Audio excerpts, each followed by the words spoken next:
मंदिरों के लिए विख्यात शहर बनारस, जिसे शिव शंकर की नगरी भी कहते हैं, भगवान भोलेनाथ की नगरी काशी, जहां आमतौर पर भक्त काशी के कोतवाल के दर्शन पूजन में व्यस्त रहते हैं। यहाँ काशी के बीचों बीच मौजूद है एक मंदिर जहां भगवान को चढ़ता है मांस का भोग। काशी के कोतवाल काल भैरव ने काशी की रक्षा हेतु कुल 8 चौकियां स्थापित की, जिनमें से एक है कामाख्या पर माता कामाख्या मंदिर से कुछ ही दूरी पर स्थित बटुक भैरव मंदिर।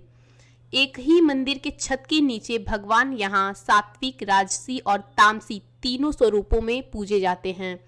कहते हैं कि काशी में अगर भैरव के दर्शन न करें तो बाबा विश्वनाथ का दर्शन पूरा नहीं होता। अंत में तीसरा स्वरूप, जो कि शाम को महाआरती के बाद अपने अलौकिक आदि भैरव रूप में आते हैं, इस समय भगवान को मदिरा स्नान कराया जाता है। भगवान को संध्या भोग में मांसाहारी भोजन चढ़ाया जाता है। भक्त भगवान बटुक भैरव के तामसी रूप को करी, चिकन करी, मछली करी, ऑमलेट आदि चीजों सहित मदिरा चढ़ाते हैं। परिसर में मौजूद हवन कुंड की अग्नि को स्वतः प्रज्वलित किया जाता है। विशेष अनुष्ठान हेतु मदिरा से खप्पड़ भी करते हैं। महंत जी के अनुसार दुनिया का ये एक ऐसा दरबार है जहां भगवान तीनों स्वरूपों में एक साथ विराजमान हैं। इस मंदिर में भगवान की 3 दिन में कुल 3 बार आरती की जाती है और सबसे खास बात आरती के दौरान डमरू और नगाड़े को बजाना।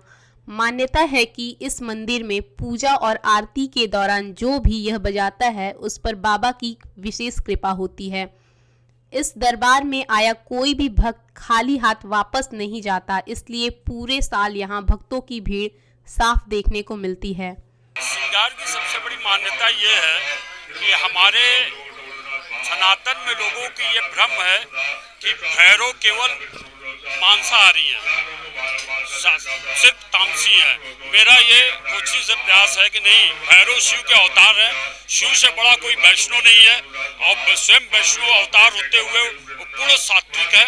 जिस भाव से व्यक्ति पूजा करता है उस व्यक्ति से वो उसको स्वरूप उस फल की प्राप्ति होती है। बटुक भैरव की चढ़ावे में जैसे बिस्कुट, टॉफी, मीठा फल और लड्डू, बड़ा मीट, मछली, अंडा, शराब इत्यादि और भी चीजें हैं जो आजकल मैगी है, ये सब चीज जो भाव से चढ़ाते हैं भक्त लोग उसको स्वीकार करते हैं बटुक और सभी की मनोकामना पूरा करते हैं। देखिए, मीठा चढ़ाएंगे तो हम मीठा पाएंगे, सरल शब्दों में, वैदिक शब्दों में बहुत महत्व है, लेकिन मीठा चढ़ाएंगे, फल चढ़ाएंगे तो हमें स्वयं में फल की प्राप्ति होगी।